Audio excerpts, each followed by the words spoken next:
Hello everyone. Now we are going to discuss some important questions in compound interest topic. This is our part 2 video. Watch our part 1 video also. So let's get started. The first question is Asha invested a certain sum of money in scheme A which offers compound interest at a certain rate of interest % per annum. If the sum invested by her amounts to 13,680 after 2 years and to 16,416 after 3 years, what is the rate of interest offered by the scheme A? The question may look big, but the answer will be very simple. We'll discuss the answer. First of all, we'll understand what the question, what he has given and what he has not given, what he is asking, what they are asking. Asha invested certain sum of money. We don't know the principal in scheme A which offers at a certain rate of interest. The rate of interest is also not given. If the sum invested by her amounts to 13,680 after 2 years, that means after 2 years the amount is 13,680 and after 3 years the amount is 16,416. Now they are asking to find out the rate of interest. So let's see how to solve this. These are the options.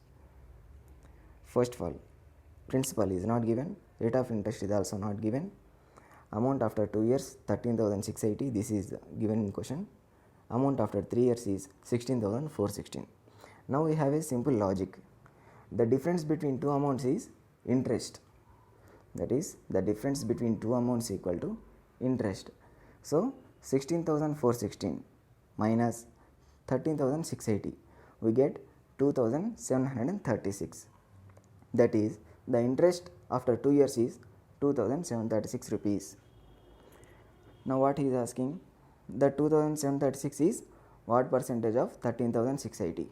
If we identify the percentage of 2,736 in 680, we will get the rate of interest. So 2,736 into 2,736 by 13,680 into 100 is 20%. That is the rate of interest is 20%. Option D is the right answer. Here we have a trick to identify the differences between big numbers. If big numbers like this 16,000 and 13,000 comes, there is a simple trick to follow. The trick is very easy. First of all, what we have to do is we have to imagine a number between these two numbers. Here we have 16,000, here we have 13,000. What is the middle number? What is the middle number between 16,000 and 13,000? Say 16,000. You take any number between those two numbers. 16,000 is between those two. Okay. What is the difference between 16,416 and 16,000? It is 416. Next, what is the difference between these two numbers, that is 13,680 and 16,000? It is 2,320. Now add these two numbers. That's all. We will get the difference. Let's take another example. Imagine a number between those two numbers. Take 15,000 and difference between this number and 15,000 is 1416. Next, difference between 13,680 and 15,000 is 1,320. Add these two numbers so that we will get the difference between these two numbers, like that.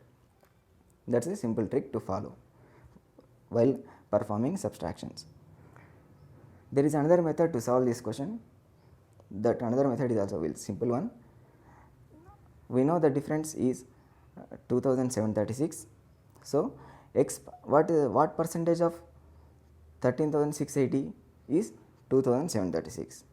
That is, we don't know the rate of interest. Let consider it as x. So x by 100 into 13,680, one amount, we will get x equal to 20%.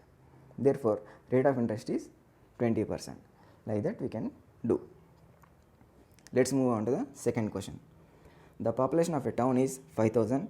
It is increasing by 10% every year. After how many years the population will be 6,655? You may get a doubt that this question is not related to the compound interest, but we can solve this question in terms of compound interest, in terms of compound interest formula. Let's see how to solve this. There are so many methods, and I have picked some important and simple methods. The first method is consider the amount as 6655. This is the population after 3 years. Consider population after 3 years as amount and initial population as principal 5000. We know the famous formula of compound interest, amount equal to P into 1 plus R by 100 whole to the power of n, where A is amount, B is principal, R is rate, like that, and substitute all these values in this formula. We get 6655 equal to 5000 into 1 plus 10 by 100 whole power n. After cancellation we get 10 ones are 10, 10 plus 1 11, so 11 by 10 whole power n. In the left hand side we get 6655 by 5000. After cancellation with 5 we get 1331 by 1000. If we carefully observe this left hand side, we can come to know that it is in the form of 1000 is a 10 cube value, 1331 is a 11 cube value. So 11 by 10 whole cube equal to 11 by 10 whole power n. When the bases are equal, their exponents are also equal. Like that we can identify as n equal to 3 years. Let's see the second method. Second method is also a simple one. First of all, the initial population is 5000 and 10% is increasing every year. So 10% of 5000 is 500. Add this 500 to the initial population, we get 5500. Again 10%, again after the second year 10% is increasing, so add 10%. So 10% of 5500 is 550. Add this 550 to the 5500, you get 6050. Again identify the 10% value of 6050, we get 605. Add this to the 6050, finally we get 6655. This is what asked in the question. That means after 3 years we get 6655. After 3 years 5000 becomes 6655. Like that we have to solve. Let's see the third method. Third method is also a simple one. Just we have to subtract the final population minus initial population. 6655 minus 5000 equal to 1655. Amount minus principal equal to 1655. 1655 is the interest. So 1655 is what percentage of 5000? This question is previously we have discussed. So 1655 by 5000 into 100, we get 331 by 10, and finally it is 33.1%. In compound interest, 33.1% comes after 3 years. Let me explain how it is. With this table we can easily understand. In simple interest, after first year we get 10% interest, after second year we get 20% interest, after third year we get 30% interest. That's fine. Whereas in compound interest there is no uniformity. Year by year the interest gets increased. After 1 year we get 10%, after 2 years we get 21%, after 3 years we get 33.1%. Like that we have to calculate. If 33.1% comes, it means the time period is 3 years. Like that we have to solve. These are so many methods. So the answer is 3 years. Option C is the right answer. I hope you have understood all those questions. Thank you for watching. Keep learning and be happy. Tomorrow we are uploading the part 3. Thank you.